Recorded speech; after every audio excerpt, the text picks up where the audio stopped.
नमस्कार प्रिय दर्शकों, आज आपको एक छोटा सा कहानी बताऊंगा। इस वीडियो में आप देखेंगे कि किस प्रकार से एक मछुआरा जो कि बहुत गरीब था, दिन में एक दो मछली बेच करके अपने परिवार का लालन पालन कर रहा था।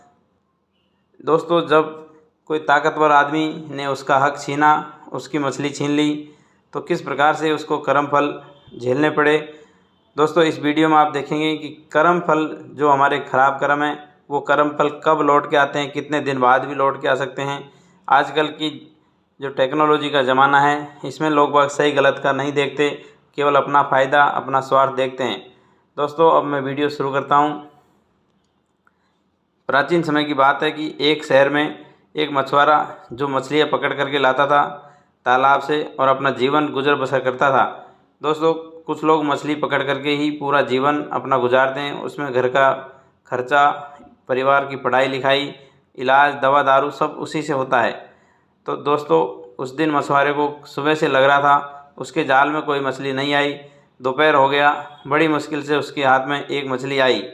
उसने सोचा कि चलो एक मछली को बेच कर गई, मेरे घर का दाना पानी चल जाएगा। लेकिन दोस्तों, यहाँ घटना कुछ दूसरी घट जाती है। जैसे ही वो मछली को पकड़ करके बाज़ार में बेचने जा रहा था, उधर से एक दबंग टाइप का, एक दादागिरी करने वाला हष्ट पुष्ट लौंडा आता है और उसके हाथ से वो मछली छीन लेता है। प्रिय दर्शकों, ये बेचारा सुबह से लग रहा था, इसको बहुत बुरा लगा कि मैं सुबह से बड़ी मुश्किल से, आज मेरा दिन ख़राब था, एक मछली पकड़ी, इससे मेरे परिवार का पालन पोषण हो जाता, आज की रोटी मिल जाती। लेकिन ये दबंग आदमी, गुंडा आदमी मुझसे छीन के ले गया। दोस्तों, इसने ऊपर वाले से प्रार्थना करी कि हे भगवान, आप देख लीजिएगा, मैं तो गरीब आदमी हूँ, मुझे कुछ होता नहीं। प्रिय दर्शकों, वह मछली जब मछुआरे के हाथ में थी उस समय जिंदा थी। जब उसने ताकतवर आदमी ने उससे छीनी, तो छीनते टाइम वो मछली ने उसकी उंगली में काट लिया। तो ताकतवर आदमी ने सोचा कि कोई बात नहीं, छोटा सा काटा है, एक दो दिन में सही हो जाएगा। प्रिय दर्शकों, उसने मछली को घर ले जा करके अपना सब्जी बना लिया और पूरे परिवार को खिला दिया। लेकिन दोस्तों, जो मछली ने उसकी उंगली में काटी थी, वह घाव बुरी तरह से हरा हो गया और कुछ दिन बाद सही होने का नाम नहीं ले रहा। एक हफ्ते बाद वो डॉक्टर के पास जाता है। डॉक्टर ने जैसे ही देखा तो कहने लगा, भाई ये उंगली आपकी काटनी पड़ेगी। उसने कहा कि कोई बात नहीं, काट दीजिए। फिर हफ्ते 10 दिन बाद दोबारा आना दिखाने। जैसे ही दोबारा गया डॉक्टर के पास, कहने लगा ये घाव तो सही नहीं हो रहा, अभी आपका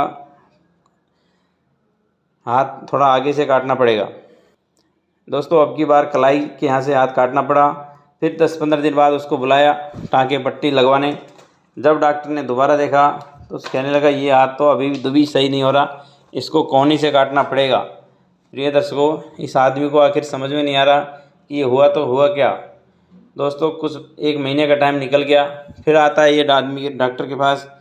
अब की बार कहता है कि भाई ये घाव तो हरा का हरा ही है, अभी आपका हाथ कंधे से काटना पड़ेगा। अब डॉक्टर को समझ में आ गया कि आखिर हुआ तो ऐसे क्या हुआ जो ये घाव बढ़ता ही जा रहा है।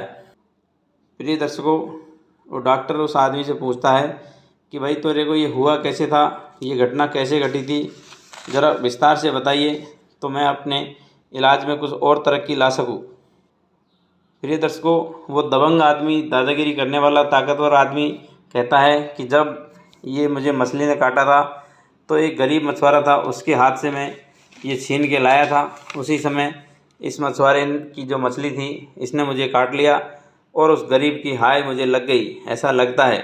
डॉक्टर कहने लगा कि आप जल्दी से उस मछुआरे के पास जाइए और उससे माफ़ी मांगिए, प्रार्थना कीजिए, तब जाकर के ये घाव में हम कुछ कर सकते हैं, नहीं तो भगवान के आगे डॉक्टर भी फेल है, ये आप भी जानते हैं।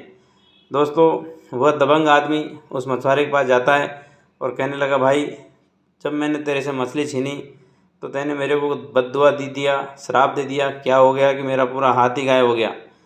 प्रिय दर्शकों, मछुआरा कहता है कि हम तो गरीब आदमी हैं, हम क्या कर सकते हैं, हमने आपसे कुछ नहीं कहा, हमने केवल सिर्फ परमात्मा से कहा कि हे परमात्मा, आज मुझे इसने ताकत दिखाई है, तू इसको अपनी ताकत दिखा दे, मैंने केवल इतना ही कहा था। दोस्तों, इतना सुनने के बाद उस आदमी की आंखों में आंसू आ गया, उस मछुआरे के पैरों में पड़ के माफ़ी मांगी। दोस्तों, आपने देखा कि किस तरह से कर्म फल लौट करके आते हैं। उस गरीब की हाय इस आदमी के हाथ को ले गई। एक दूसरा उदाहरण देता हूँ। यूएस की बात है, अमेरिका की। 1893 की बात है। एक हेनरी नाम का आदमी होता है दोस्तों, उसकी एक गर्लफ्रेंड होती है। आप सभी जानते हैं कि अक्सर बॉयफ्रेंड गर्लफ्रेंड में झूठा प्यार होता है, एक दूसरे को धोखा दे ही देते हैं।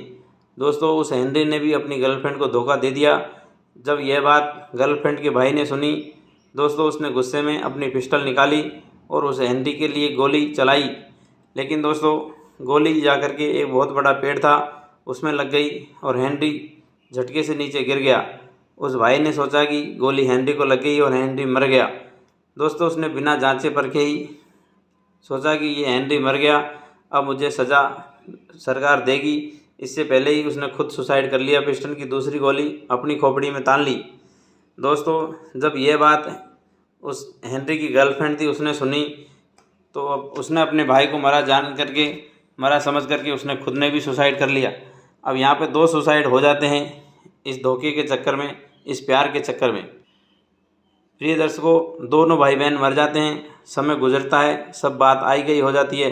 20 साल के बाद वो जो बड़ा पेड़ था उसको हेनरी ने कटवाने की सोची और अपने घर का जो फर्नीचर था वो बनवाना चाहा। दोस्तों उस पेड़ का भारी भरकम तना था, उसको काटना चाहा लेकिन वो कट नहीं रहा था। हेनरी ने सोचा कि मैं इस पेड़ में डायनामाइट लगा देता हूँ ताकि पेड़ गिर के नीचे आ जाएगा और हम इसका छोटा छोटा टुकड़ा करके फर्नीचर बना लेंगे। जैसे ही हेनरी ने उसमें डायनामाइट फिट किया और ब्लास्ट किया तो ब्लास्ट होते ही पेड़ के तने में जो गोली 20 साल पहले फंसी थी वो गोली निकलती है और हेनरी के सिर में जाके लगती है। दोस्तों हेनरी का राम नाम सत्य हो जाता है और जो उसने कर्म किया था धोखा देने वाला, जिसकी वजह से 2 जानें चली गई, आज तीसरी जान भगवान ने खुद ले ली। प्रिय दर्शकों, इस प्रकार से कहते हैं कि कर्म फल लौट करके आता है, ज़रूर आता है। इस बात में 100% सच्चाई है। यदि वीडियो में जो बताई गई बातें आपको अच्छी लगी हो तो कमेंट करना नहीं भूलें और जय श्री कृष्ण लिखें। सभी को राधे राधे, हरिओम, नमस्कार दोस्तों।